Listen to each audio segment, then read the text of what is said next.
Buenos días a todas y todos.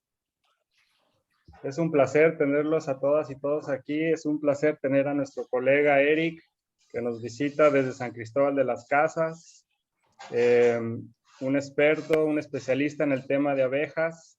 Y pues contentísimos de tenerte aquí, Eric. Buen día. Tenemos el gusto de conocernos personalmente.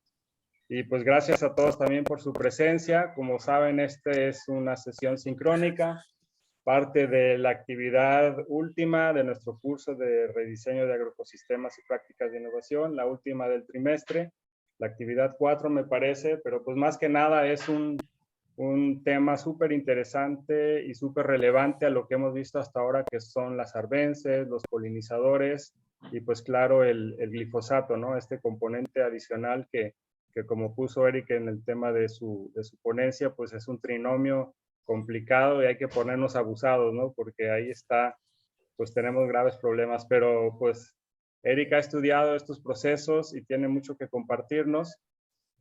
Por ahí les compartimos en los recursos, quizá en el foro de anuncios, si no lo han hecho sus facilitadoras, por favor se lo piden, un par de videos de EcoSur sobre las abejas del norte de Puebla, unas abejas del pueblo maya, la Shunankab. También acaban de publicar en la revista de divulgación científica de EcoSur, que se llama Ecofronteras, creo que es el número más reciente, un tomo casi completo que trata sobre el tema de las abejas. Ahí Eric también publicó un artículo, se llama Abejas y Agricultura, cuando la diversidad es necesaria, muy interesante. Son recursos que están disponibles en línea. Al rato les pasamos los enlaces. De hecho, algunos compañeros de nuestras casas ya los pusimos en el foro de los avisos para que sigan aprendiendo sobre este tema. Eric, aquí también tenemos a muchos apicultores, a mucha gente muy interesada en el tema de varios territorios, 18 estados me parece. Entonces, pues es un tema súper relevante. Voy a compartir rápido la misma semblanza que me mandó aquí Eric, para que lo conozcan, qué mejor de sus propias palabras. Eric Vides Borrell es biólogo de la UAM Iztapalapa, con aspiración a ser agrónomo y sociólogo. Así que se ha movido hacia la agroecología estudiando cómo la intensificación agrícola afecta a la comunidad de abejas nativas. Actualmente trabaja en el equipo de abejas de EcoSur en San Cristóbal de las Casas.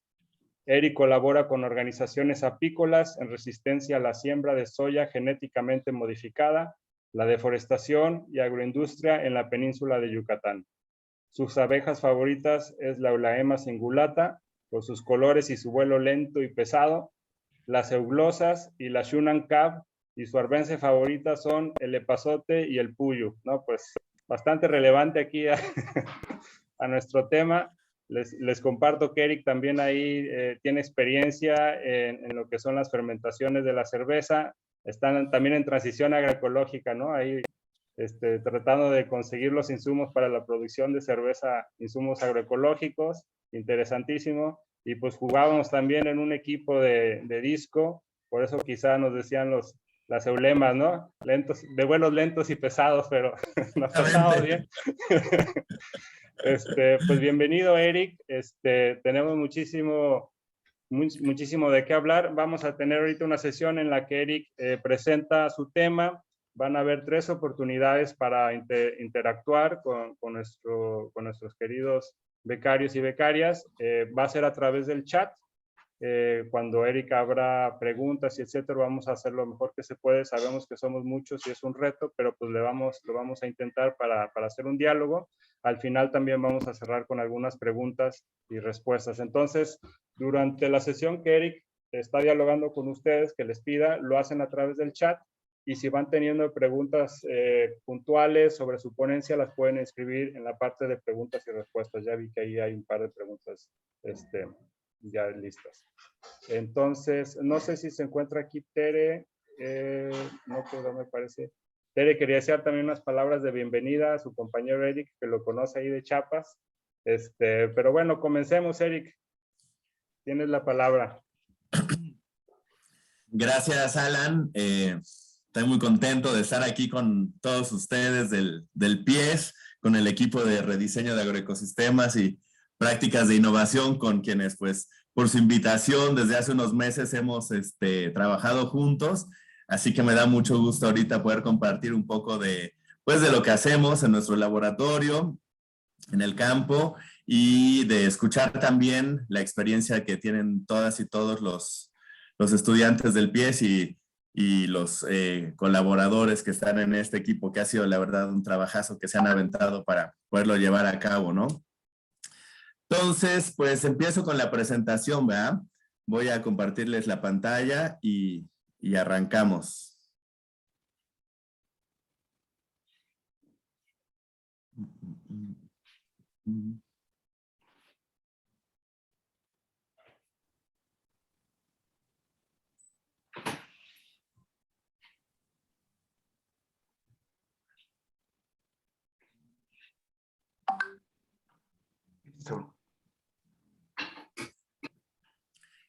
Listas. ¿Se ve ahí la primera diapo? Sí, perfecto. Sí, se ve muy bien. ¿Sí?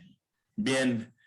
Bueno, pues la charla que vamos a compartir y la dinámica de reflexión que vamos a tener es en torno a las abejas, no solo las abejas de la miel, que son las más populares en todo el mundo, sino las abejas nativas, un poco dentro de ellas las meliponas, las arbences, que sabemos que pues en nuestro país hay una grandísima diversidad de arbences y un uso enorme de muchísimas de las arbences. Y la parte amarga de la presentación son los herbicidas, ¿verdad? Entonces, por eso sabemos que estos tres elementos interactúan en el campo. Es un trinomio muy complicado porque tienen, digamos, si aumenta uno, el otro baja, y hay intereses confrontados entre los agricultores, los apicultores, la agroindustria, los conservacionistas. Entonces, realmente no es un trinomio sencillo de resolver, en donde todos los actores de la sociedad estén de acuerdo para la regulación y para tener una producción satisfactoria o para tener agroecosistemas sanos, ¿va? Entonces, esta charla la nombramos así. Y bueno, quisimos poner, estaba preguntándole a Alan, oye, pásame la imagen del programa, del PIES. Me dice, pues, ¿por qué no te avientas una imagen más relacionada a las abejas? Así que decidí poner esta foto de mi colega Lázaro. Es una Cerratina eximia, y bueno, esta, igual que muchas otras abejas, no tiene pies ágiles, pero tienen patas ágiles, y es una de las características especiales de las abejas, pues que tienen las patas traseras modificadas para poder llevar altas cargas de polen para alimentar a sus crías, ¿no? Entonces, en esta imagen se puede ver ahí cómo tiene tantos granos de polen en la patita, ¿va? Entonces vamos a empezar hablando de las abejas. Como les decía, la diversidad de abejas en México es altísima. Hay más de 2,000 especies de abejas en el territorio nacional. Este número es, digamos, lo que está bien consensuado. Sin embargo, cada vez la diversidad de abejas va aumentando. Justamente en nuestro equipo de trabajo aquí en el laboratorio de abejas de Ecosur en San Cristóbal, año con año los colegas taxónomos van descubriendo nuevas especies o separando individuos que parecían que eran de la misma especie y se dan cuenta que tienen diferentes características y resulta que eran dos diferentes especies, ¿no? Entonces, esta diversidad está aumentando constantemente y lo mismo pasa a nivel mundial. A nivel mundial hay más de 25,000 especies, pero todo el tiempo se están encontrando nuevas especies, ¿no? Entonces, son un grupo muy diverso, muy hermoso y muy valioso por lo que vamos a platicar ahora. Y México, pues, tiene un papel muy importante porque tenemos prácticamente el 10% de la diversidad mundial de abejas, ¿verdad? Tenemos abejas de todas las tribus, menos una que solamente se encuentran en Australia. Y pues en esta imagen se puede ver los rostros de diferentes abejas, sus ojos, sus formas, los ocelos, los colores, las antenas, y agregué un par de fotos. Una es de mi abeja favorita, que es la Eulaema, es esta negrita con amarillo, y al lado puse otra foto de una especie que no sé cuál es, pero que también es una abeja de pies ágiles. Las abejas tienen una importancia ancestral en nuestro país, en diferentes culturas. Han sido manejadas, especialmente las meliponas. Por ejemplo, en esta imagen estamos observando una foto de la especie, de la Shunankab, como se dice en maya peninsular. Es la melipona becky, y esta abeja ha sido manejada por los mayas de manera ancestral. Incluso en esta imagen del código trocortesiano, que es un código del siglo XIV, creo que de 56 secciones, hay una sección muy grande, muy importante, en donde se detalla el manejo y la reproducción de la abeja Shunankab con un detalle muy, muy, muy fino. En este códice podemos ver, los expertos pueden ver, que el enfoque que daban los mayas a la Shunankab era más de reproducción y alimentación y usos sagrados, no era tanto para la obtención de miel, ¿verdad? Entonces su interés más bien es describir cómo se reproduce y cómo se mantiene y se conserva. Justamente se crían o se mantienen estas abejas en los jobones, que son estos troncos huecos, en donde adentro están las colonias de abejas. Son abejas sociales, sin aguijón, y que producen una miel deliciosa. No sé si han tenido chance de probar de esta miel o de alguna otra miel de meliponas, pero se distingue claramente de la miel de apis porque son mieles menos dulces, más líquidas, y tienen muy frutales, y tienen una ligera fermentación porque son más húmedas. Entonces eso les da un sabor muy, muy, muy especial. Entonces, ese es un ejemplo de cuán importantes han sido algunas especies de abejas para los pueblos mesoamericanos. Y no sé si vieron el otro video sobre la Scaptotrigona mexicana, que es la abeja que se maneja ancestralmente en la Sierra Norte de Puebla.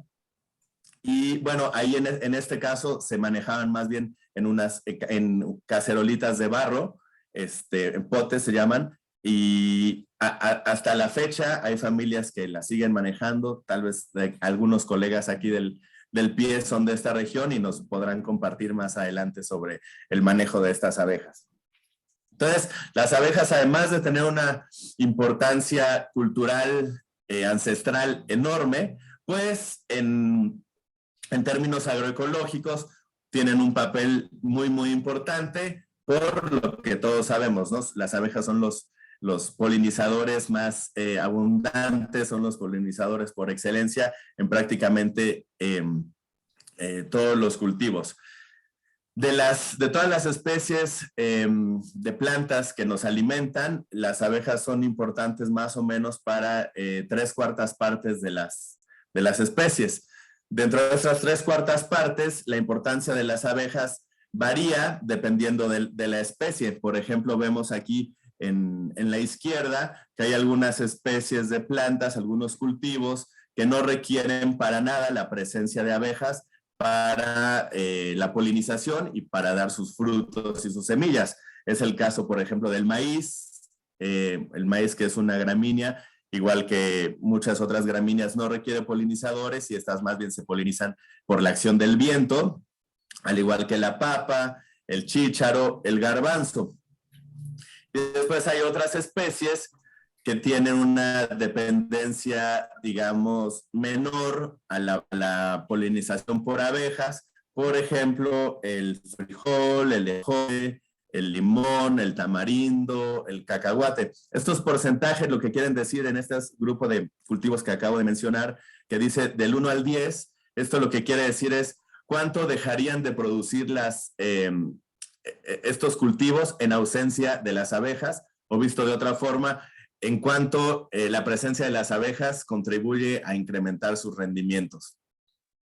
Más hacia la derecha, en el caso más relevante de las abejas como polinizadores, encontramos a plantas como la calabaza, el chicle, hay muchas especies de las cucurbitáceas como el melón y la sandía que tienen una altísima dependencia a la presencia de los polinizadores. En este caso, por ejemplo, vemos que más del 90% de la producción de sus frutos está dada por la presencia de abejas, ¿no? Abejas, bueno, esta gráfica es con abejas, pero hay especies que son con otros polinizadores, sean murciélagos, colibrís, moscas. Por ejemplo, las moscas son muy importantes para la polinización del cacao, etcétera. Y luego en las gráficas, en las barras intermedias, vemos los cultivos como el café, la guayaba, la mostaza, que tienen una dependencia, pues digamos, intermedia para la producción de alimentos a los polinizadores.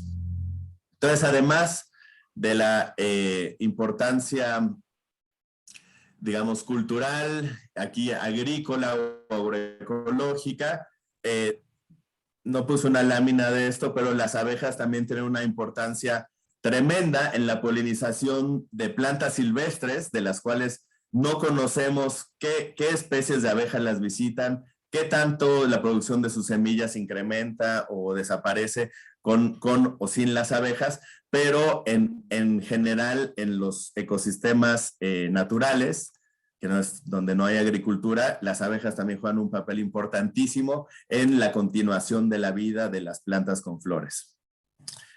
Luego, este cartel es muy, nos gusta mucho.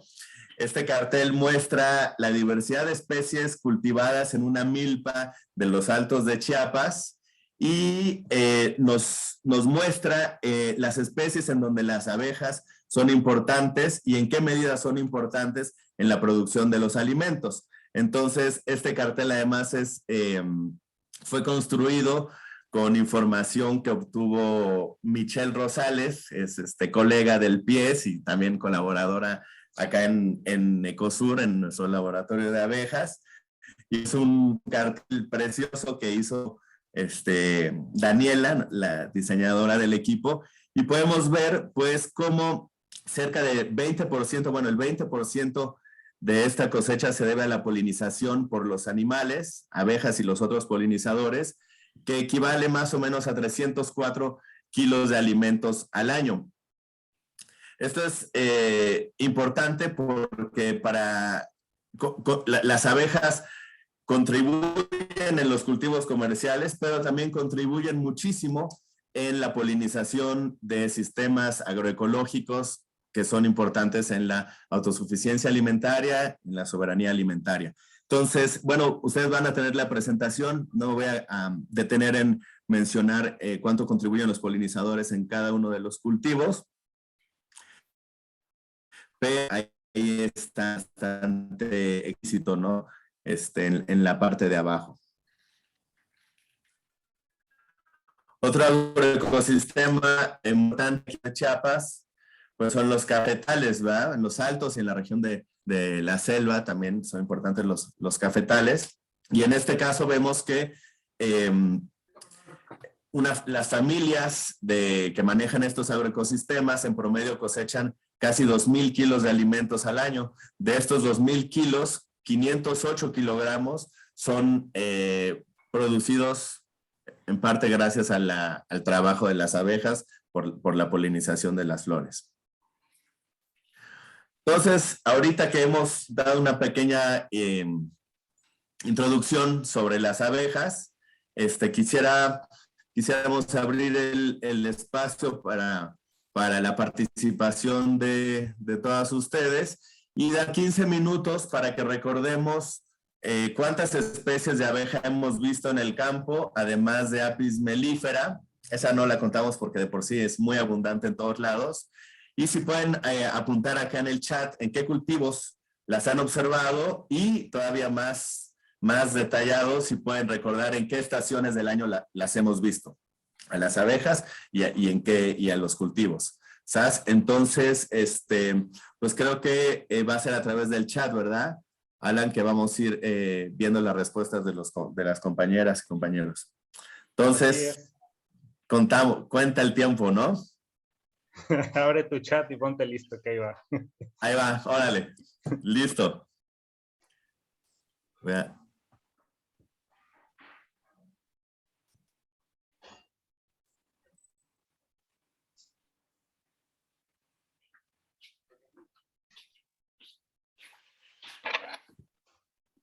Si quieres ir mencionando algunas que vayas leyendo, Eric.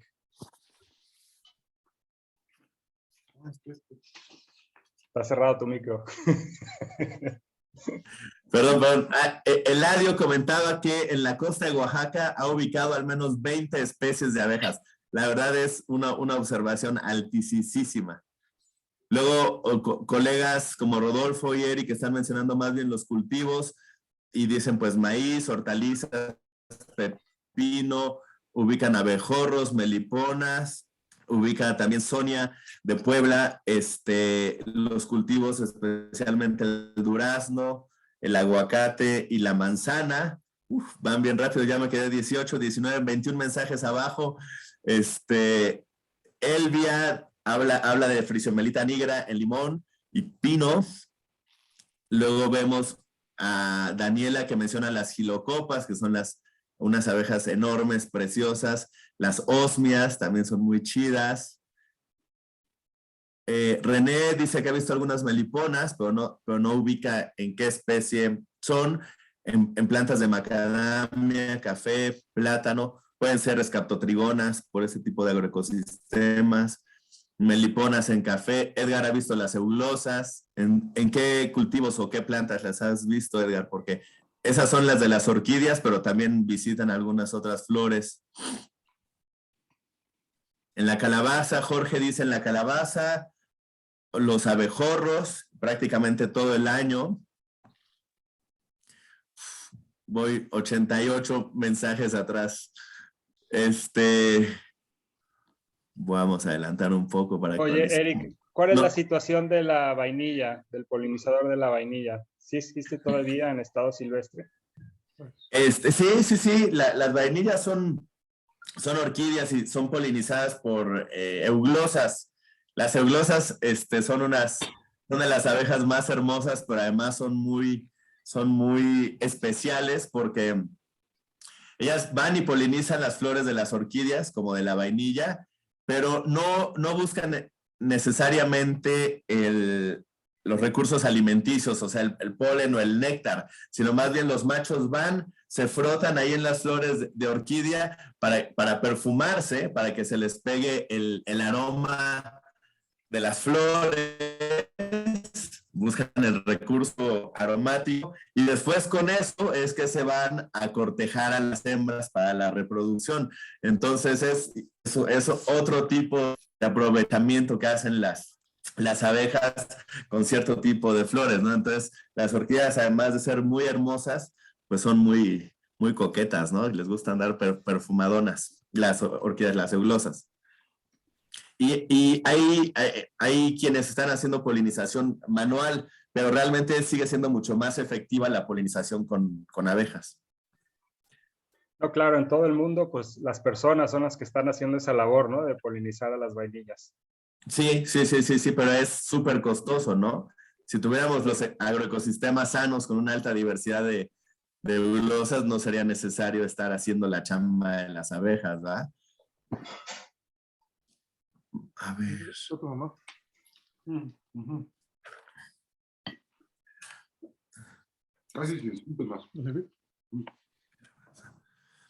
Muchos mencionan las calabazas y efectivamente hay un género que se llama Peponapis, que es una abeja que se ha coevolucionado con las flores de calabaza, que casi siempre, tiro por viaje, va uno a una flor de calabaza, de cualquier especie de calabaza, y encuentras una Peponapis, ¿no? Son parecidas a la Apis mellifera, pero en general un poco más grandecitas.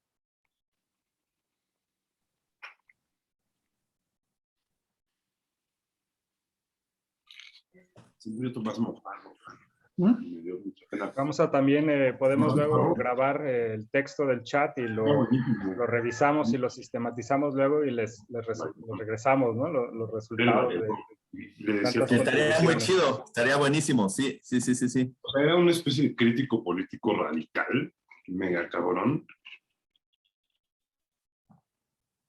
¿Cómo que? Creo que alguien tiene los micrófonos abiertos.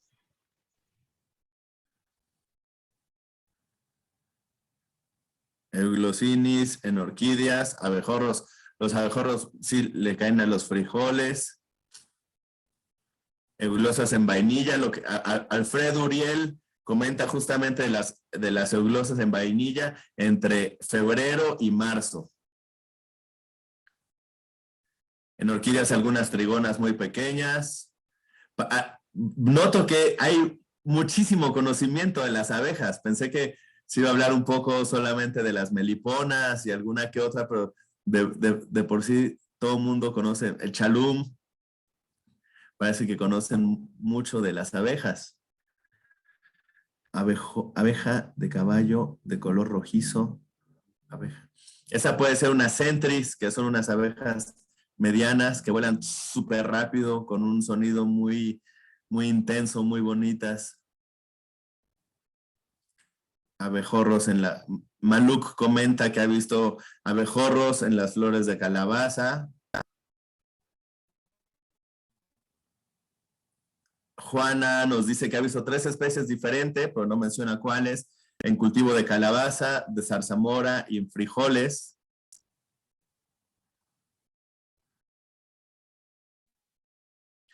Aquí nos cuenta, ay, ya se me fue, Ingrid de Casa Veracruz, que en Jalapa y sus alrededores ha visto de 30 a 40 especies de solitarias y bueno, y algunas sociales.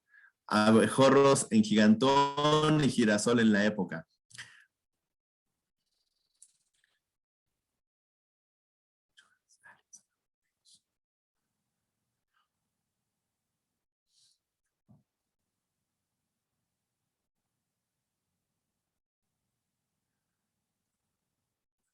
Claro, Mari Martínez de Ciudad de México y Morelos dice que ha visto muchas en huertos y hortalizas, no sé si urbanas, pero en este tipo de cultivos y por eso es también genial tener un pequeño huertito, aunque vivamos en el centro de la ciudad.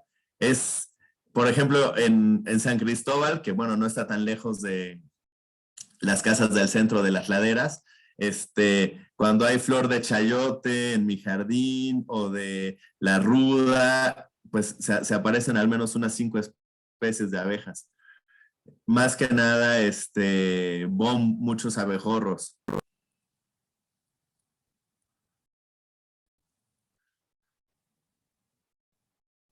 Aquí nos dice Ivana, dice que ha visto escaptotrigona y melipona. Normalmente tienen ecosistemas un poco separadones, pero sí hay regiones donde podemos tener las 2 especies, porque la melipona becky le gusta más calientito y la escaptotrigona un poquito más altito.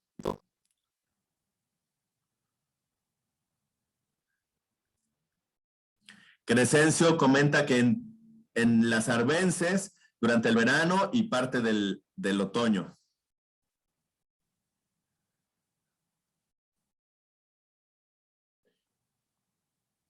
Escaptotrigona en los bosques de niebla. Leonardo de Casa Veracruz, pues es súper abundante en el bosque de niebla. Elvira Silva dice que ha visto la melipona colimana en Los Pinos. En Coatepec, mis paisanos de Coatepec, 8 especies en milpa, cafetal, así como en los jardines.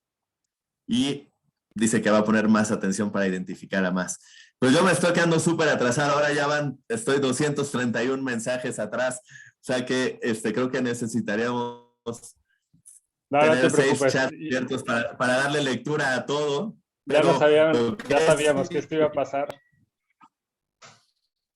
Pero la idea es ir leyendo lo que van en lo que se pueda y también pues tenemos un registro escrito, ¿no? Que esa también es la idea, que se vierta ahí. Ahí queda. Buenísimo. Si comenta María Orozco Ramírez, que en el maracuyá, en café, muchos abejorros. Daniela Mata de la Ciudad de México, justo en la lavanda y en el cempasúchil, especialmente meliponas.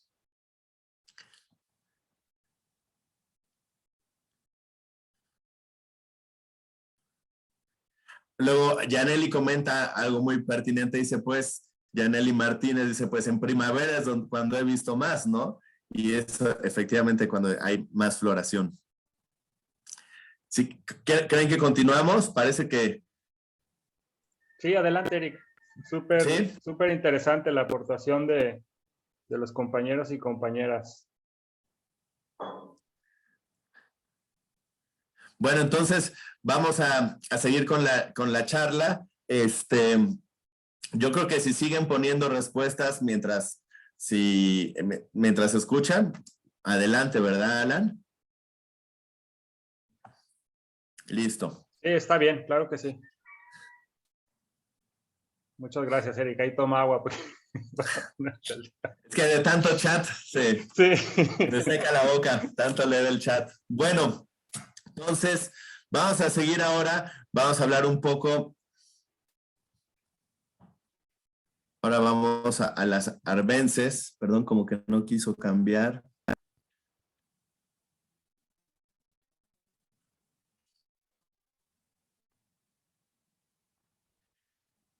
¿Logran ver la pantalla? ¿Te está compartiendo? Sí, sí se está compartiendo. Sí. Ya pasó a la de arbences. Súper. Ahí está. Sí. Listo. Bueno, pues la segunda parte de esta charlita es un poquito contexto sobre las arbences, ¿no? Entiendo que todos ya son medio expertos de arbences. Yo estoy empezando a investigar más a fondo las arbences y su relación con las abejas. Pero bueno, pues sabemos que las arbences son plantas de la vegetación silvestre que crecen de manera voluntaria o espontánea en áreas agrícolas y bueno, han tenido un proceso de evolución en conjunto con los agroecosistemas, ¿va? Muchas arbences no pueden crecer de manera natural más que si no es en agroecosistemas pues manejados, ¿no? Bueno, sabemos que las arbences tienen diferentes tipos de uso. Por ejemplo, la verdolaga, pues es uso alimenticio, es deliciosa. Yo creo que es de las arbences más populares en México, la que más, yo al menos de mi parte es de las que más consumo. Tienen uso ritual, por ejemplo, la salvia y todas las especies de salvia se usan, bueno, de manera ritual y o medicinal.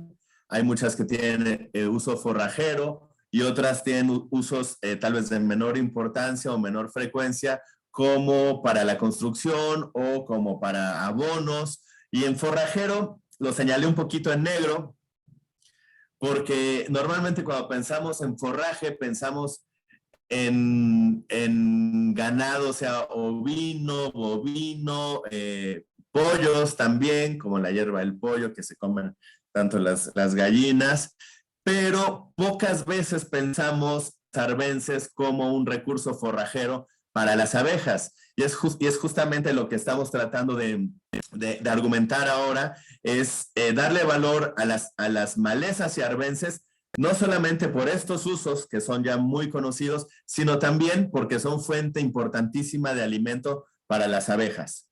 Y de hecho, en las bases de datos de arbences poco se menciona este uso y es justamente en lo que estamos empezando a trabajar con mis colegas en el laboratorio, ¿no? Pero hay algunas arbences que sí son muy, muy populares, muy utilizadas, ya pensando desde las abejas. Por ejemplo, esta imagen del puyu es la Lepomea triloba, pero hay otras especies, pues es una arbense que crece súper abundante en las milpas de las regiones tropicales y produce una miel, la miel de campanita, que es una miel muy, muy cotizada porque es escasa, es muy cristalina, tiene una textura muy suave Y bueno, es una miel diferenciada, como se dice, ¿no? Cuando tenemos mieles como monoflorales, que es de una sola especie, y luego también hay mieles multiflorales o de agroecosistemas completos. Esta es una temporada muy escasa, son 2 semanas del año, donde los apicultores llevan sus cajas alrededor de estas parcelas, o tal vez ya están ahí, y sacan esta miel que tiene una apreciación especial. Y aquí en la derecha podemos ver una foto tomada por Isabel May, que es colega de nuestro laboratorio. Ella es melisopalinóloga, es decir, que se dedica a determinar el origen floral de las mieles a través del microscopio. Entonces ella agarra muestras de miel, las laminillas, y observa los diferentes granos de polen que están presentes en la miel. Y justamente cuando hay miel monofloral de puyo, pues prácticamente lo que más se encuentra son granos de polen, como este que está aquí a la derecha, morado, que parece que tuviera una estructura de coronavirus, pero no lo es. Es un grano de polen de puyo. Entonces hay otras especies que son emblemáticas por su importancia en la producción de miel. Aquí tenemos 2 carteles de este tipo de plantas, la campanita que ya comenté antes, y el tajonal, que es una asterácea que crece de forma muy abundante, o crecía de forma muy abundante en la península de Yucatán, que allá se le llama tajonal, y esta flor es muy importante porque allá el momento de floración de la selva empieza digamos, en enero, febrero, marzo, abril, y es cuando los apicultores tienen pueden cosechar miel. Y antes de que venga esta floración de los árboles de la selva, la primera planta que florece de manera abundante es el tajonal. Entonces las abejas se le van y es la floración que sirve para que las colonias se recuperen y las crías se empiecen a reproducir y la colonia empiece a crecer, para después aprovechar el momento de la floración de los árboles para sacar la miel comercial, ¿no? Entonces, esta planta también pues es reconocida como de suma importancia en la producción apícola y de meliponicultura. Estos son carteles que han hecho las diseñadoras del equipo, que con todo gusto los puedo pasar en archivos por aparte, por si quieren, pues ustedes imprimirlos y tenerlos por ahí. Sería fabuloso, están buenísimos, sí. Creo que hay mucho interés, ya pusieron aquí en el chat. Bueno, les paso las ligas al rato, o si no en el Facebook de Abejas de Chiapas Ecosur, ahí los pueden descargar directamente también. Entonces, bueno, después de ese comercial, pues tenemos a las arbences, que ya vimos que son tienen utilidad, tienen valor especial para la miel, pero bueno, no nos podemos olvidar de las plantas que se reconocen más bien como malezas, ¿no? Y malezas se les dice porque son plantas, pues, que afectan a los rendimientos agrícolas porque compiten con los cultivos, ya sea por la luz, por el agua, por el espacio, por los nutrientes, ¿no? Entonces, realmente muchas malezas se catalogan como tal porque solamente son vistas en términos de competencia con los cultivos, pero no se han analizado en términos de sus beneficios sea para los humanos, como normalmente lo hacemos para ya decirles, bueno, son arbences, o en este caso para las abejas, ¿no? Entonces, seguramente revisaron la página de Malezas de México de Conavio, que tiene una información valiosísima. Bueno, en esa base mencionan muchas especies de malezas que además no son nativas, sino son introducidas. Y bueno, tienen una importancia económica, pues porque afectan a muchos de los cultivos, ¿no? Pero justamente en esta base hay muy pocas especies que están catalogadas de acuerdo a su interacción con las abejas, y es parte del trabajo que estamos empezando a hacer para revalorar a estas plantas y tal vez verlas como importancia ecológica o económica con las abejas, ¿no? Entonces, hay aquí algunos ejemplos, por ejemplo, la caminadora, que es un zacate súper invasiva. Luego está el culantro de monte, que es una Estelaria ovata, y acá en la derecha puse Cihuapastle o sich, que dicen aquí en los Altos de Chiapas, cual también es considerado una especie nativa, compite mucho con la caña de azúcar, pero como podemos ver también tiene una importancia ecológica para otros polinizadores, en este caso una mariposa, ¿no? Entonces, el punto es empezar a pensar en las malezas también desde las abejas. Entonces, lo que preguntamos acá es, ¿qué ocurre si valoramos a las malezas por su importancia como fuente de alimento para las abejas? Y bueno, pues encontramos que en vez de decirles malezas, pues ya les vamos a llamar arbences melíferas y poliníferas, que es un poco lo que estamos tratando de hacer con estas investigaciones. Y aquí les quiero presentar un adelanto de este análisis que estamos haciendo, cruzando información de los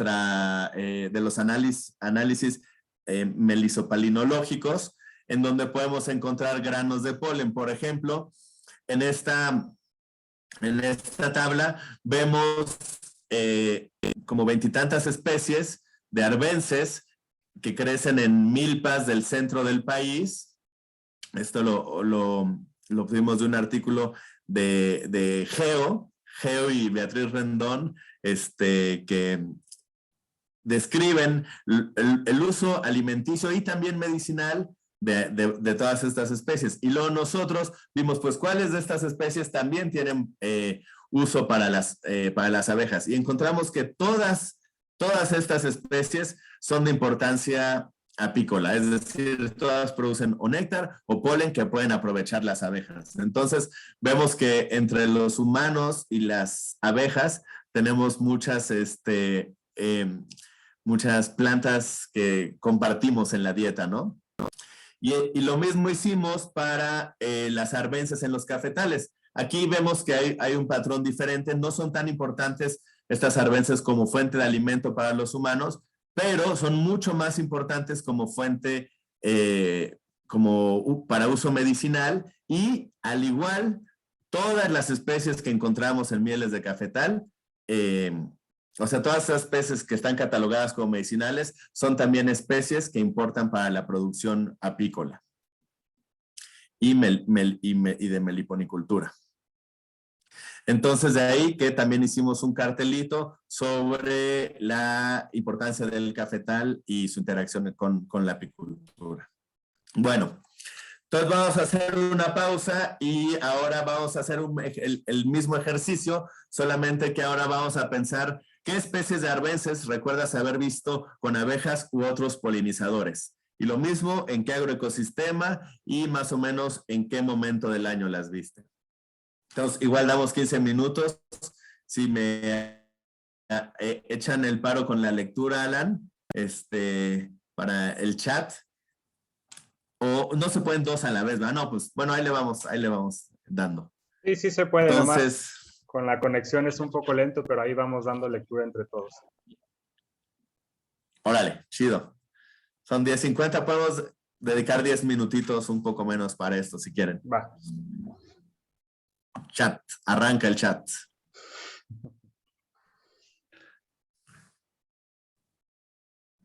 Chepil, Verdolaga, Campanilla, Deladio, nos comenta. Amaranto en la milpa. Aceitilla en época de lluvias.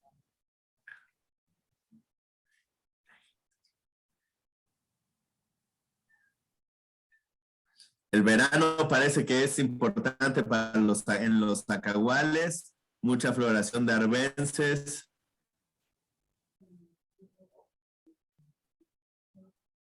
Verano.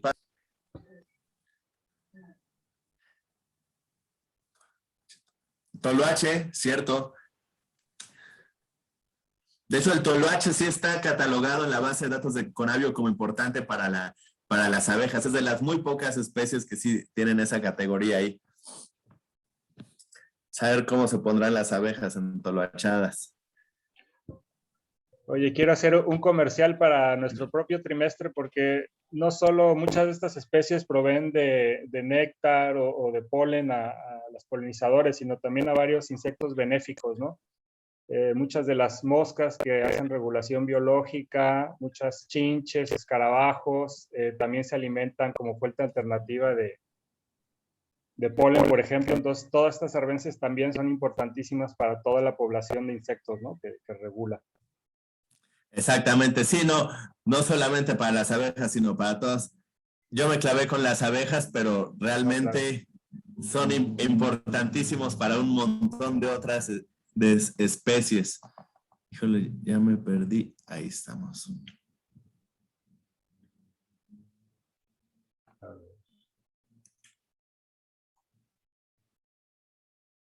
Aquí Mariola de la Casa Jalisco dice la flor de mezquite, que se usa para barreras, y los frijoles también. El diente de león ha aparecido bastantes veces, la aceitilla, la hierbamora, nos comenta Elena.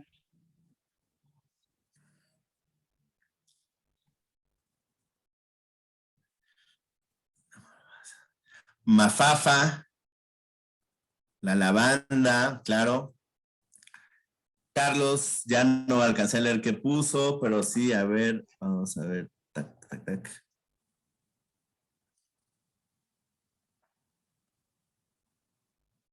Kevin, ay, se me fue también. El pápalo o quelite, dice Macedo González, y en agosto, octubre. Entonces vemos, ya va pasando la temporalidad hacia épocas más adelantadas del año, que es súper importante para las abejas, para no tener alimentos solamente en verano o primavera. Sí. La verdolaga, dice Jorge Campos, en otoño. Pilín, sí. Ajá.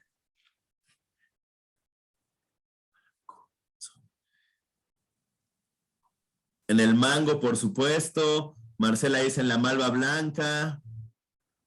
Las salvias en general, efectivamente, como dice Sijara, son súper importantes para las abejas. El tajonal, la campanilla, seguro fue una colega de la península.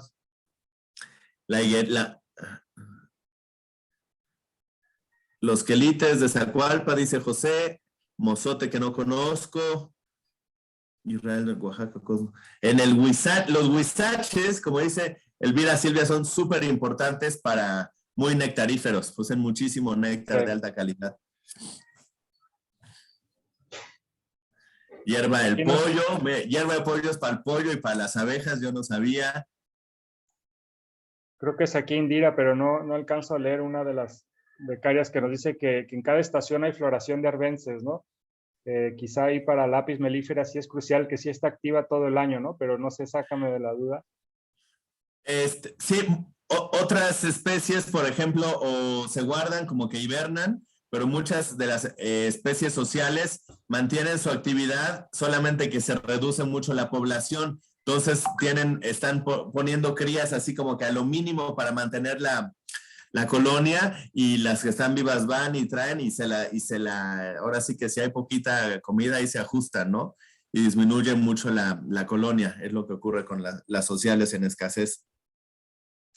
La verdolaga, el diente de león. Viguera dentata, que es el tajonal, dice José Alejandro. Allá en Quintana Roo. El llantén. Llantén creo que es una introducida, si no me equivoco, pero también parece que es importante. Dice Elvira, sería bien interesante identificar las floraciones de las arbences con néctar y polen por territorio. No, pues ese sería un proyectazazazo. Está increíble ese proyecto. Apuntados. Sí, apuntado, exactamente. Ahí con la base de Conavio que maneja la doctora Heike Vibrans, ella invita a la colaboración. Entonces, igual si ustedes ubican diferentes arbences que no tiene ella en su base, le mandan la foto, un poco de información y ella lo agrega o manda a determinar qué especie es y todo el rollo. Entonces, esa base creo que hay que aprovecharla más. Sí. El gordolobo, la árnica, miraflor, las hipomeas, el pericón, el chicolate en los huertos de las milpas, la caminadora también, sí, dice Víctor Polanco, de no sé qué región nos visita, se encuentra Víctor. Sí, muchos árboles también, ¿no? Ahí veo la gliricida sepium, el matarratón, Matarratón, buenísimo. cacahuanochen que le dicen, también los árboles, ¿no? Que tienen pues, floraciones distintas a la de las arbences. Exacto. Muy temprano también, a veces en la estación son también pues vitales, ¿no? Para todo esto. Súper importante, sí. Dice Luna Mayra, el chayote, como aquí en San Cristóbal también, el epazote, taray, ese no lo ubico. Zacate llanero en las milpas, dice Candelario. Dice Gerardo Hilel, abejorros en las parientes silvestres de los frijoles, efectivamente. En el camote. Dice Guillermina, traigo el patio lleno de abejas en árbol de jaboncillo. No, pues les estás haciendo un parísimo ahí. El cazahuate, los limones también, sí, todas las limón muy importante para la flor, la miel de azahar, cornus, la lupia, la palma de coco, las palmas también, les encantan las abejas. Sí. Pero pues, aquí tenemos. Sí, va, sí. No, pues parece que hay un conocimiento abundante entre todas ustedes. Los agaves y los magueyes. La moringa es buenísima también, justo en la península está floreciendo todo el año y es cuando las abejas andan ahí buscándole. El matarratón que comenta Candelario, como decías, Alan. Sí, muy bonito ese árbol y muy importante. Sí, lo hemos visto aquí también en la costa, en el Pacífico. Bueno, pues continuemos. Yo creo que esta lista es infinita, ¿no? Qué bueno, da mucha esperanza. Flor de mayo, claro.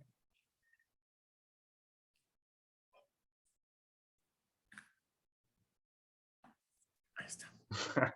Nos restan 2 minutos, dice Georgina.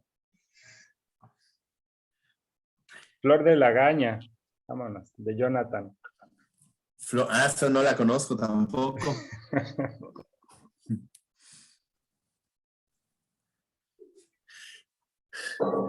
Seguimos entonces, ¿va? ¿O esperamos los 2 minutos? Bueno, ya queda uno. Le podemos empezar, que todavía faltan 2 pardecitas de la presentación. Sí, aquí Nelson comenta, ¿no? El papayo macho, qué importante que a veces pues lo descartamos, pero yo he visto aquí, por ejemplo, en mi jardín, cómo le encanta, por ejemplo, a los colibríes y una cantidad de mariposas, y de esas también mariposas nocturnas incluso. Sí, pues, no da fruto para nosotros, pero sí para las abejas, ¿no? Entonces tiene su valor también, porque al alimentarlas, luego ellas polinizan, los que sí nos dan fruto y así todos nos echamos la mano.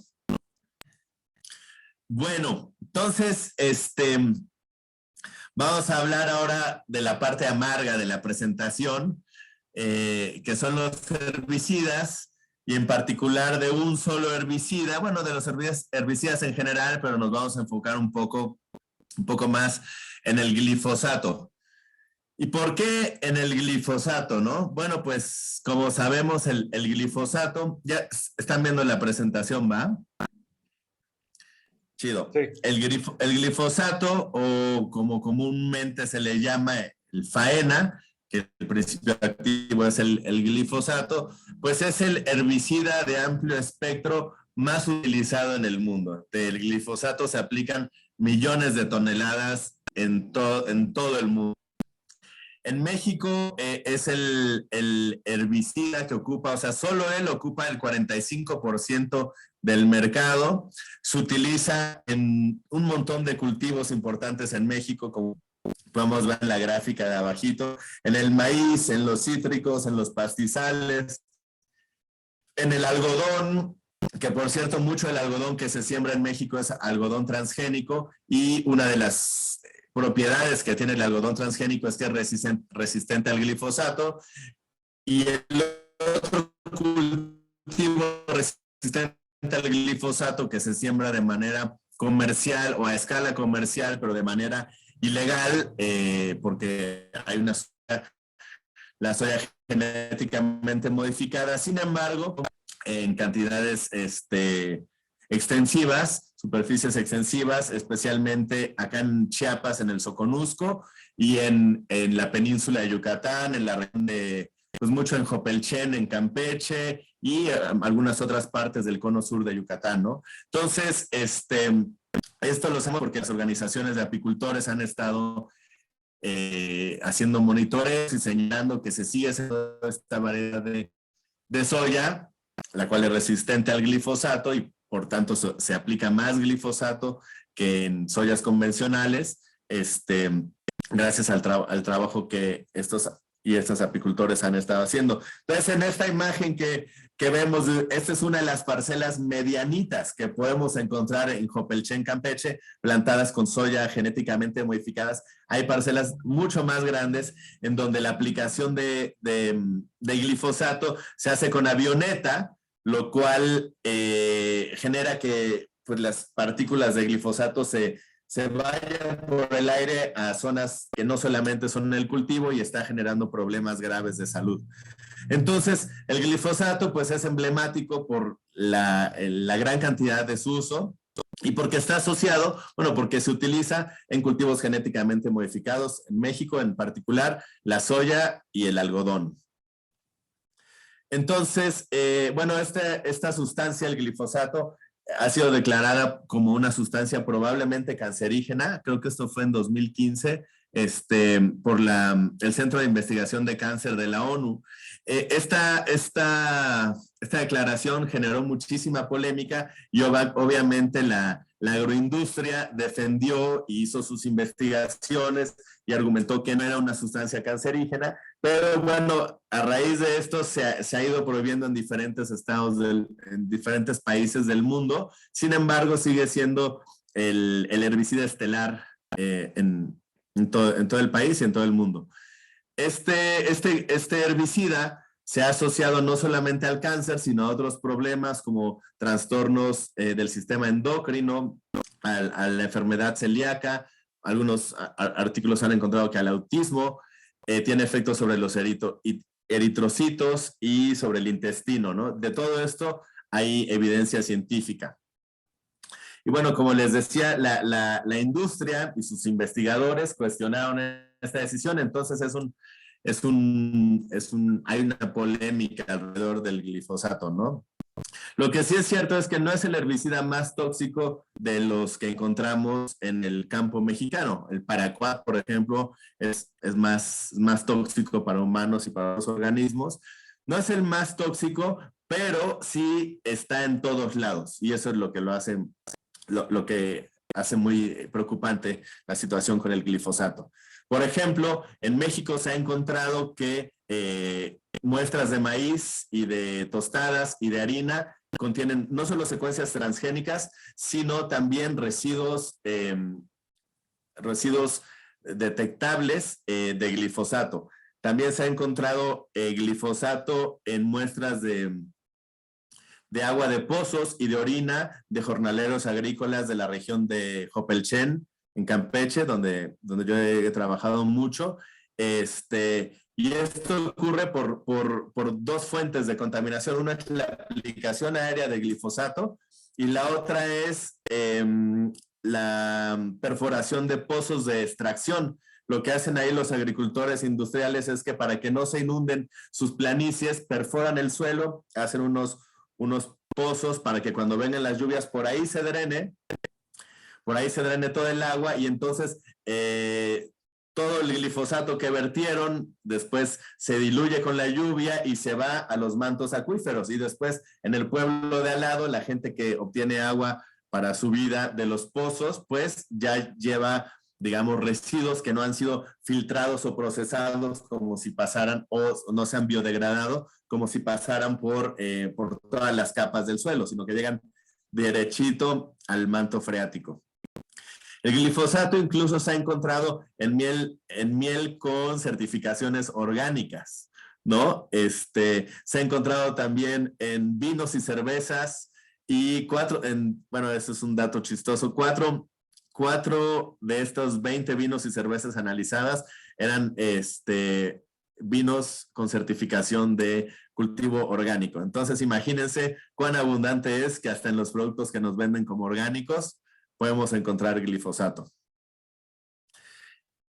Y en términos concretos para las abejas, pues el glifosato ha mostrado efectos, puede matar a las abejas, especialmente en los estados larvales, tiene efectos negativos en la microbiota intestinal de las abejas, afecta mucho a la capacidad cognitiva de las abejas en el sentido de que salen de su colonia, van a una flor que fue aspersada con glifosato y después no se muere, no es tan letal para las abejas, pero sí le afecta la memoria, de tal forma que la abeja se desorienta, se pierde y ya no puede regresar a su colonia. Al cabo de unas horas, pues ya está muerta porque no pueden sobrevivir fuera de la colonia.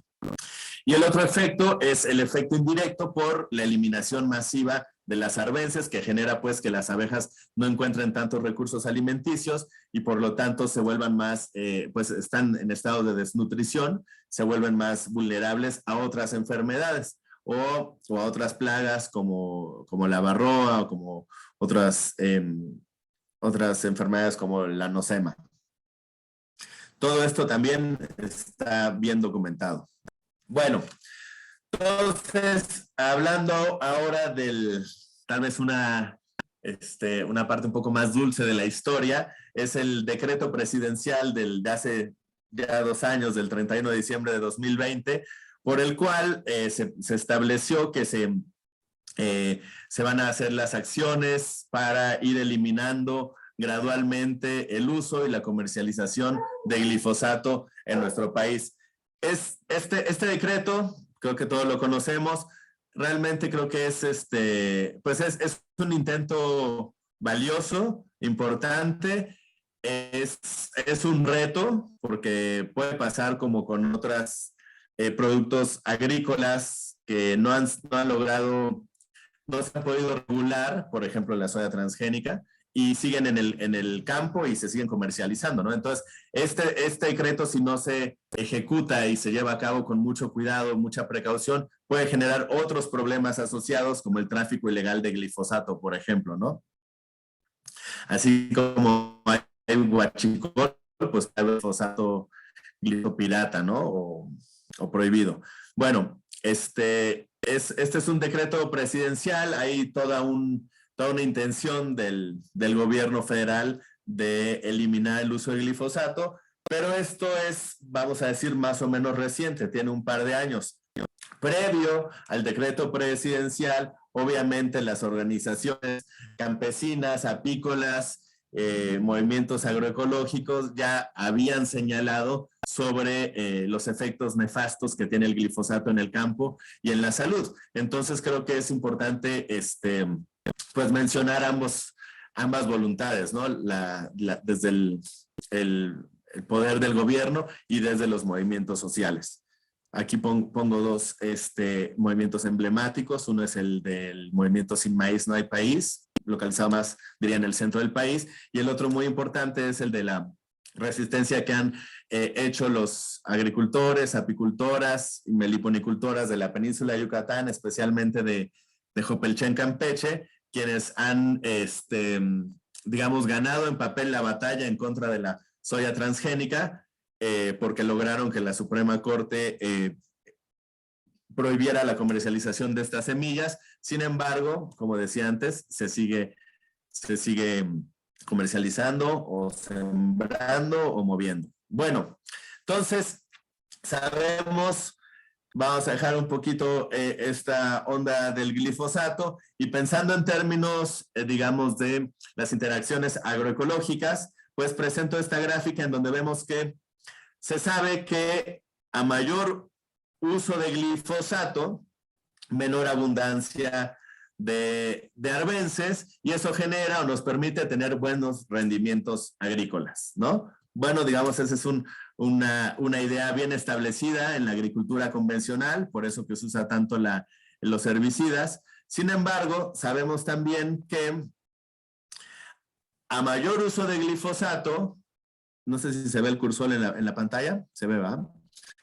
A mayor uso del glifosato, tenemos una disminución de las arbences que conduce a la disminución en la diversidad de abejas, y al tener una disminución en la diversidad de abejas, también se puede generar un decrecimiento en los rendimientos agrícolas. ¿Por qué? Porque no hay quien polinice nuestros cultivos, ¿no? Entonces aquí está, digamos, el meollo a resolver en términos agroecológicos. ¿Cómo hacerle para tener buenos rendimientos agrícolas, para que los agricultores logren, pues, vender, pagar todo lo que requiere una inversión para una parcela? ¿Cómo lograr esto? Pero también cómo lograr que la diversidad de abejas se mantenga en un punto alto para polinizar, y cómo lograr que la abundancia de arbences, que es justo esta gráfica, cómo lograr un punto que está trazado aquí como con la raya negra, en donde tengamos buenos rendimientos agrícolas, alta diversidad de abejas que polinicen a los cultivos y un uso de glifosato con una tendencia hacia menor, y que no tengamos una alta diversidad de arbences o de malezas que afecten a nuestros rendimientos agrícolas.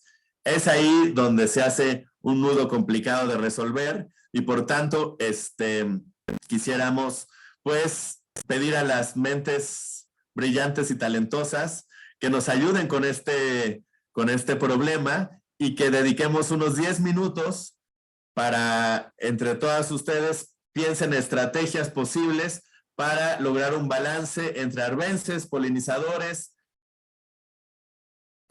buenos rendimientos agrícolas, y ir disminuyendo el uso de los herbicidas. Puede ser el glifosato, pero aplica para cualquier otro herbicida.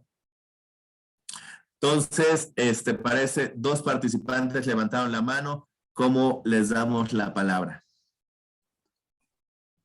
No, va a ser a través del chat, Eric, porque es muy difícil abrir los micrófonos. Bien, pero quizá mientras empiezan a vertir sus comentarios, hay unas preguntas aquí relacionadas.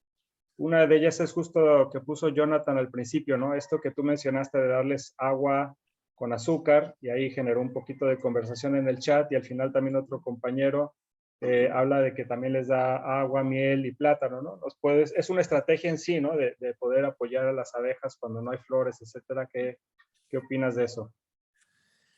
Es una estrategia ampliamente utilizada, ¿no? En zonas secas de por sí, hay veces que se lleva solamente agua, o se deja un rotoplas, un contenedor con agua para que las abejas siempre puedan estar tomando. Después, cuando no hay néctar, pues sí es cierto que lo más recomendable no es dar agua con azúcar. Sin embargo, es una estrategia que se usa muchísimo.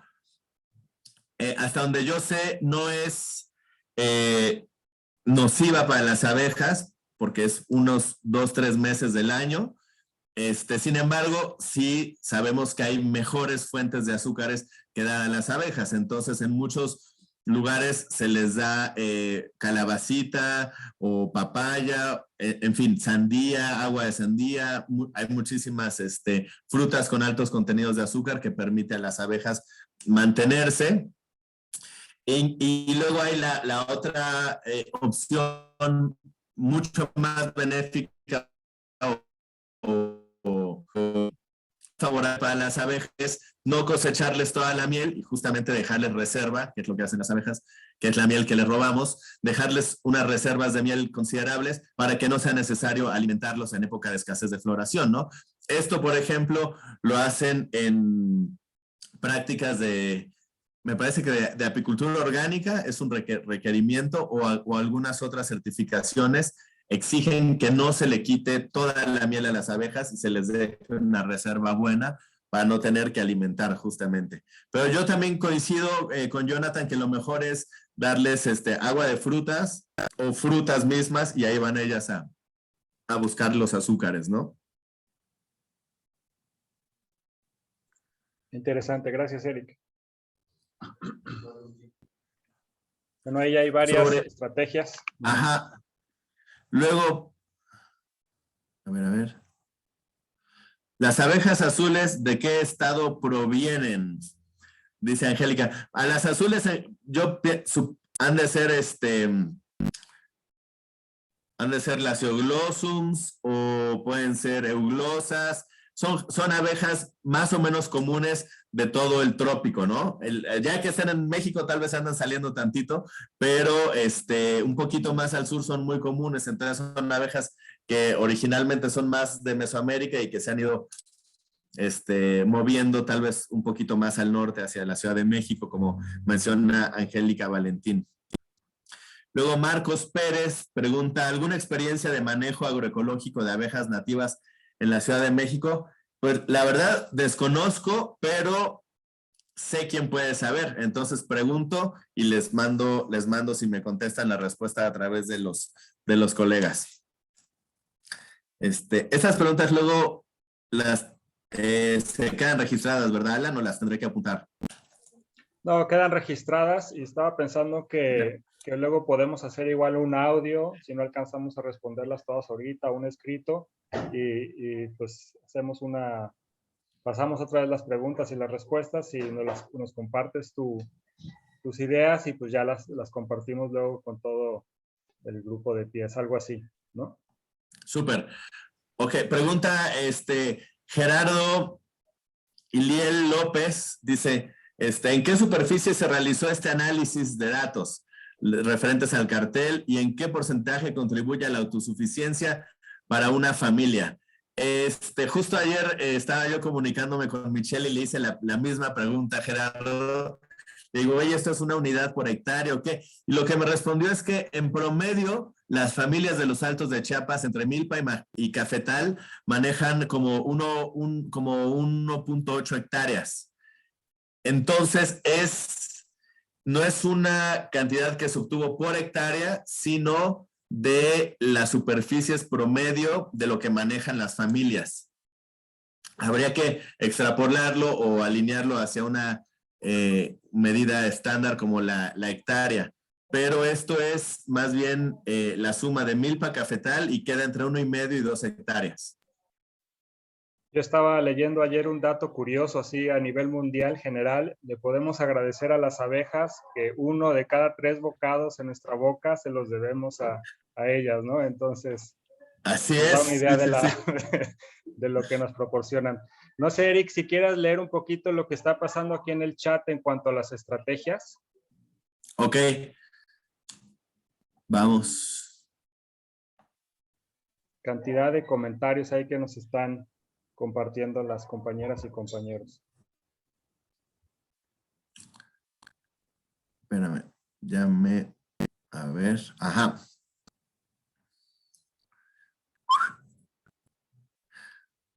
Ya me quedé súper atrás, pero vamos a ver. Dice, Mar, con policultivos, manejo integral de plagas, control biológico, buenísimo. De hecho, hay mucho que ya se ha hecho, ¿no? Pero creo que es un problema que todavía no está resuelto. Luego dice Beatriz Quiroz, es lo mismo. Jorge Campos dice, tener plantas aromáticas y melíferas en los en los policultivos, buenísima. Las arbences Yaneli dice que las arbences deben cuidarse, mantenerse, dar campañas de decir a las personas que no son malezas, sino arbences y que tienen su función. Creo que también eso hace mucha falta, ¿no? De revalorar a las arbences justamente a la luz de los polinizadores. Después, Walter dice implementación de sistemas agroforestales con variedades de arbences. Estoy completamente de acuerdo. Estefanía Casa Campeche, revalorar nuestra historia, cómo era la vida antes del uso del agroquímico. De esa historia tomar las acciones que lograban bienestar al entorno, dejando de lado el dinero, o sea, medir el bienestar a través de... O sea, bueno, sí, medir el bienestar en lugar del dinero. María dice, pues hay que hidratar a las abejas. Yo pongo un nicho en mi huerto tengo un nicho, les pongo agua para hidratarlas y eso es bueno, completamente en ambientes muy secos, aunque sea el agua, lo agradecen las abejas.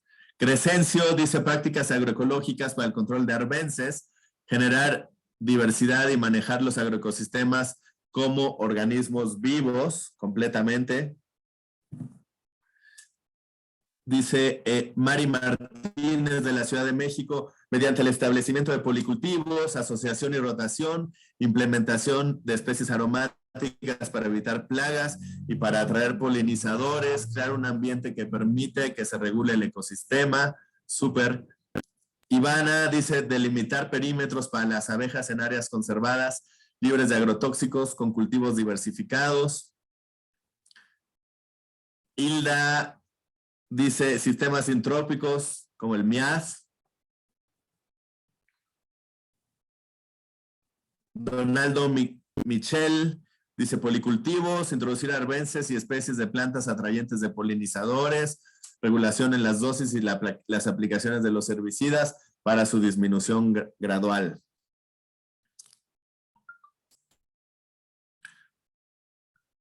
Guillermina, hacer conciencia porque hay mucho que el campesino no sabe de los polinizadores y arbences. Estoy de acuerdo, hay muchos agricultores, campesinos, pues no se han puesto a observar tanto las abejas y hace falta también trabajo de divulgación sobre su importancia. Eduardo Casa Puebla dice que personas de Sucoa tienen un espacio en la central de abastos y se nos ocurre traer los desperdicios de sandía para que de ahí se alimenten las abejas en época de sequía. Les caería muy bien también. Instalar, dice Verónica Pérez, instalar bebederos para abejas, fomentar, ay, ya se me fue. Ay, perdón, Verónica, se me fue el comentario. Ahí ya apareció. Fomentar, tolerar y cuidar una mayor diversidad de plantas en los agroecosistemas, seleccionando aquellas que sean menos invasivas y más hacer un manejo de arbences, retirando una parte y dejar otras para semilla, buenísimo. Este manejo también ayuda a controlar enfermedades fungosas de las que son hospederos. Buenísimas ideas. Oye, Eric, por Jesús. ahí Dale. ¿Qué ibas a decir? Dice Jesús, es cierto que todos los polinizadores son muy importantes, sin embargo debemos tener prioridad por las especies nativas, por lo que considero que se debe hacer un estudio sobre las especies nativas, tanto de arbences como de plantas.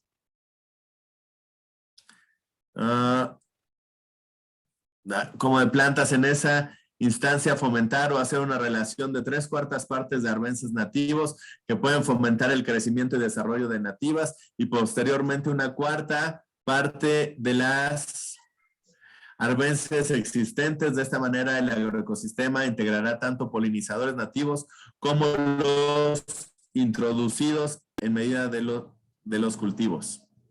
Muy bien. Dime, Alan. Pues iba un poquito en relación a esto, ¿no? Veo también en la parte de preguntas que están preguntando si hay recursos sobre, pues, qué tipo de flores hay que incluir, qué tipo de plantas. Yo sé que sí, pues, tenemos algo de conocimiento. No sé si hay material didáctico. Lo que sí puedo también invitar es que nada como la experimentación, ¿no? Pon flores y ponte a observar qué llega. Yo creo que, sobre todo las flores que tú sabes que crecen en tu casa o en el patio o en tu ecosistema, y luego observa y nada como la experiencia directa para aprender, ¿no? Pero quizá sabes de algunos recursos específicos que hay en el tema. Fíjate que no se me viene a la mente algún como, voy a buscar bien, pero no tengo, por ejemplo, de nuestro grupo de trabajo no tenemos un manualito, una publicación de qué recursos son más buenos para atraer abejas, ¿no? Pero sí, hay que buscar un poco y seguro encontramos. Pero sí, estoy Aquí, súper de de acuerdo hecho, sí. en que Ciara, experimentar con eso, ahí observar y experimentar, y ahí nos vamos a ir dando cuenta, ese es muy buen camino.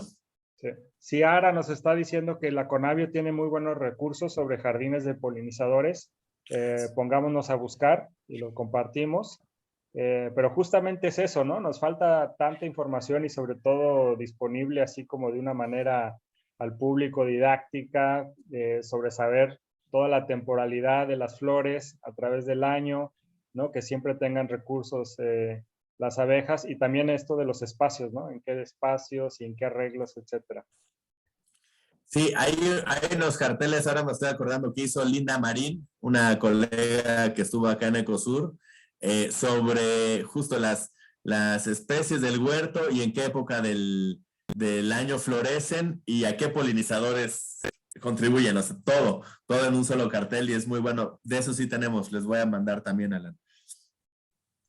Y aquí, por ejemplo, Crescencio Cruz nos habla justo de eso, ¿no? De estrategias espaciales, que es como poner reservorios o pasillos biológicos, ¿no? Corredores biológicos en las áreas de cultivo y pues que tengan ahí fomentar que las plantas silvestres o las cervences crezcan ahí, ¿no? Y tratar de dejar esos espacios específicos para darle chance a todos estos insectos y Claro, organismos.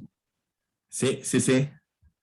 Pues creo que hay una cantidad de respuestas maravillosas, la verdad. Hay Fascinante. mucho que leer con calma de todo lo que nos están compartiendo las colegas y los colegas. Por ejemplo, Valeria habla de los entornos muy urbanos, como la Ciudad de México. Sería relevante crear espacios como islas de alimentación para las abejas, ya sea jardines para polinizadores, pero también para respetar los espacios con arbences que hay en camellones, partes, espacios públicos. Buenísimo. De hecho, hay unos países donde ya están haciendo eso, ¿va? No sé si en Holanda o qué, los techos de las paradas de camión son jardines para polinizadores, cosas así que parecieran un poco, ¿qué? Poco ingenuo, pero ahora sí que cualquier islita de néctar aliviana en la época de escasez de recursos para las abejas, ¿no? Entonces, Yo son buenas opciones para la ciudad. lo he visto hasta arriba de camiones que ponen ¿Ah, estos sí? jardines. Ahí van las Mira. abejas siguiendo los camiones, tomando la ruta 28, nomás para alimentarse, pero pues cualquier espacio se vale. Y mantiene el Claro, camión, de por hecho, todos lados se vale. ayuda a mantener al camión fresco, dicen también, con el techito. Ándale, ahí está. No, sí, muchas cosas que hacer. Pues yo creo que no vamos a poder leer todas ahora, y entiendo que más o menos estamos llegando a la hora del cierre para que no se haga muy largo. Entonces, pues, creo que, bueno, de mi parte nada más quisiera, híjole, ya dejé de compartir, quisiera mostrarles una última diapo que es sobre, pues, es como el mensaje de despedida, que es ahí va.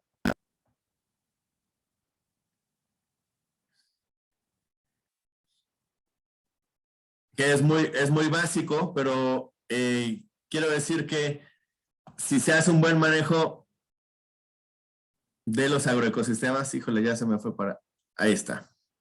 Si se hace un buen manejo de los agroecosistemas, podemos disminuir el uso de glifosato. Eso va a permitir que haya mayor diversidad y abundancia de arbences, por tanto, mayor cantidad de polinizadores que polinicen 3/4 partes de las plantas que nos alimentan, y eso nos puede traer mejor condición de seguridad, autosuficiencia y soberanía alimentaria, ¿no? Entonces, pues eso es, de mi parte es todo. Quedo pues en contacto con los colegas del RAPI para pues para seguirnos, si hay, atender las preguntas que no dio tiempo, mandar los materiales que soliciten, etcétera. Entonces, estamos siempre en comunicación y por ahí podemos seguirnos comunicando. muchísimas gracias a todas y todos por participar. Estuvo chidísima la participación. No me esperaba que fuera tan tupida. Y bueno, y también gracias a todos los colegas del PIES que, pues que me invitaron y que nos pudimos conocer a través de este momento. No, pues gracias a ti, Eric. De hecho, Eric ha colaborado desde un principio con algunas de las actividades que hemos realizado. Él estuvo pues atento a esta última actividad y por eso es que lo integramos, o sea que pues es también en cierta manera un tejedor, un facilitador de nuestros cursos. Entonces, pues gracias, Eric, por la colaboración. La plática se me hizo súper interesante, súper relevante, muy inspiradora. Yo creo que venimos así con ganas de aprender más. Ya todos te quieren contactar, ya tienes como 20 nuevos candidatos y candidatas para hacer sus investigaciones y sus trabajos contigo ahí en Ecosur. Eric está en Ecosur, ahí en San Cristóbal de las Casas. Y bueno, te agradezco muchísimo, Eric, estamos en contacto. Vamos a facilitar estas preguntas lo mejor que se puede, pues es un reto, ¿verdad? Porque somos muchísimos, pero para darle respuestas en nuestra mejor capacidad. Voy a darle la palabra a nuestra compañera Tere para cerrar ya esta sesión y unas palabras personales. Adelante, Tere, compañera. Muchas gracias, muy buenos días. Muchísimas gracias, Eric. Qué gusto, qué honor escucharte. Esas palabras tan sencillas y tan llegadoras, traducir esas gráficas tan complicadas, ¿no? De los estudios de posgrado a una manera fácil de entender las cosas. Creo que todos nos quedamos muy satisfechos. Y para despedirte y sin tu autorización, yo quiero decir algo sobre Eric. Él es una de las pocas personas que logra combinar el trabajo académico y el trabajo de las causas mayores relevantes de nuestra sociedad. Él logra esa combinación tan difícil que pocos en la academia logran, y yo les voy a decir su secreto. Yo les voy a decir cómo le hace para trabajar también en las causas sociales, en lo que nos mueve nuestro corazón, pero también cumplir con todos los requisitos de la academia. Y con tu permiso, Eric, voy a decir que es porque él siempre está alegre. Él es alegre, entusiasta, innovador, le gusta el deporte. En tantos años que llevo de conocerlo, nunca lo he visto enojado, ¿no? Creo que ese mucho corazón que tienes, Eric, hace que tus proyectos florezcan, que tus proyectos vayan más adelante. Y ese es el ejemplo que queremos dar para los pies, porque muchos pies también viven así, precisamente con los pies en el territorio, con muchas ganas de hacer transformaciones por su comunidad, ¿no? Entonces, muchísimas gracias, Eric, porque eres un gran ejemplo para todos los que estamos aquí. Entonces, quedas súper invitado cuando quieras. Estamos aquí para difundir lo que están haciendo ustedes, de verdad, y ya sabes, el aprecio que te tenemos, y todos los que anden cerca de aquí, de Chiapas, y de la combativa Jovel, ahí podrán encontrarse a Eric, ¿verdad? Muy bien. Claro. Tere, muchísimas gracias. La verdad, pues se siente bien bonito que lo reconozcan uno la chamba que hace uno, no por el reconocimiento, ¿no? Sino porque nos gusta, pues, estar pues, en campo y aprendiendo de los productores y colaborando con las compañeros que están en la resistencia agroecológica mucho más en serio y en el campo. Entonces ahí, pues, para mí ha sido muy enriquecedor porque he aprendido muchísimo de las cosas que no se enseñan en los libros, que no se enseñan en los artículos científicos, pero que nos dejan mucho más para la vida. Entonces, por eso es que me gusta estar entre los dos mundos, ¿no? Y pues muchísimas gracias por las palabras, Tere. Un abrazote. Gracias a todas y todos. Gracias, Eric, nuevamente. Gracias, Tere. Qué lindas palabras para cerrar. Y pues bueno, buen día, buenas tardes a todas y todos. Nos vemos pronto y bueno, ya otra vez, como dicen los mensajes mudoquiales, ya saben que es la última semana. Hay que entregar esas actividades a más tardar el domingo. Ánimo, si se puede. Ya están muy inspiradas con la plática ahorita de Eric, así que vamos a darle. Échenle, compañeras, compañeros. Nos vemos, buen día. Saludos a todos. Igual, chao, chao. Adiós.